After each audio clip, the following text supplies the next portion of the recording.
तोला कौने रंग भाते वो नूनी के दाई, ओही रंग लाहूं मैं बिसा के।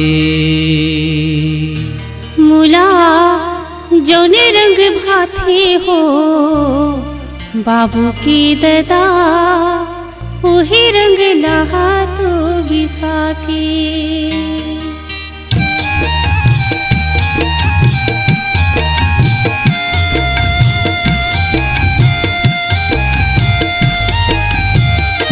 तोला कौने रंग भाते वो नूनी के दाई, ओही रंग लाहूं मैं बिसा के। मुला जौने रंग भाते हो बाबू की ददा, वही रंग लहा तो बिसा के। तोला कौने रंग भाते वो नूनी के दाई, ओही रंग लाहूं मैं बिसा के। मुला जौने रंग भाते हो बाबू की ददा, वही रंग लहा तो बिसा के।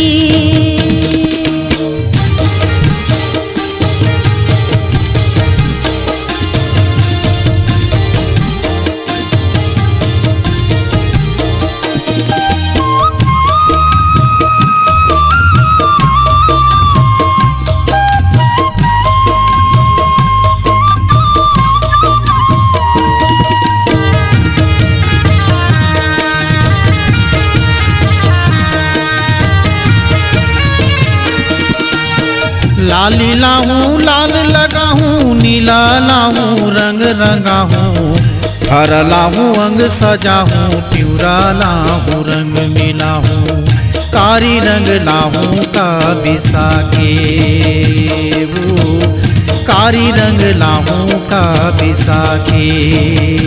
मुला जौने रंग भाते हो बाबू की ददा, वही रंग लहा तो बिसा के।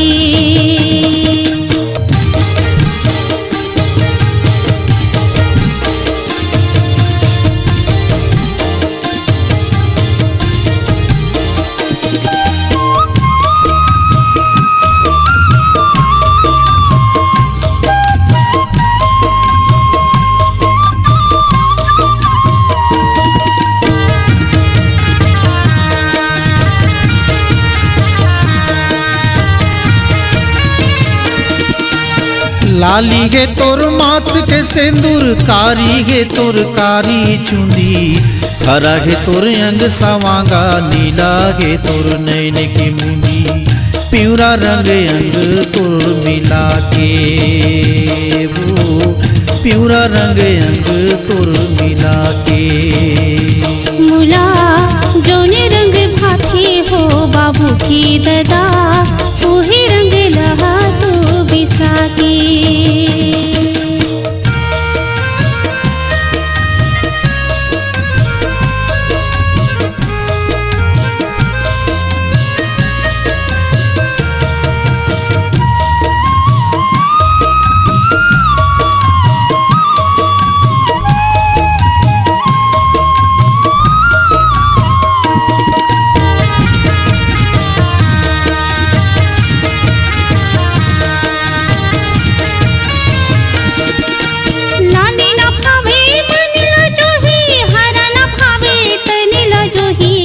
कारी नीला बनी नीला गे, प्यूरा न भावे अंग लजोही, लाहा तो अपन रंग मिला के।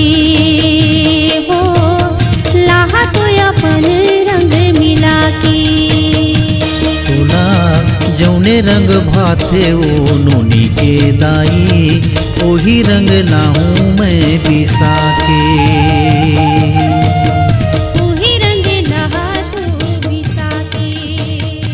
ओही रंग लाहूं मैं बिसा के।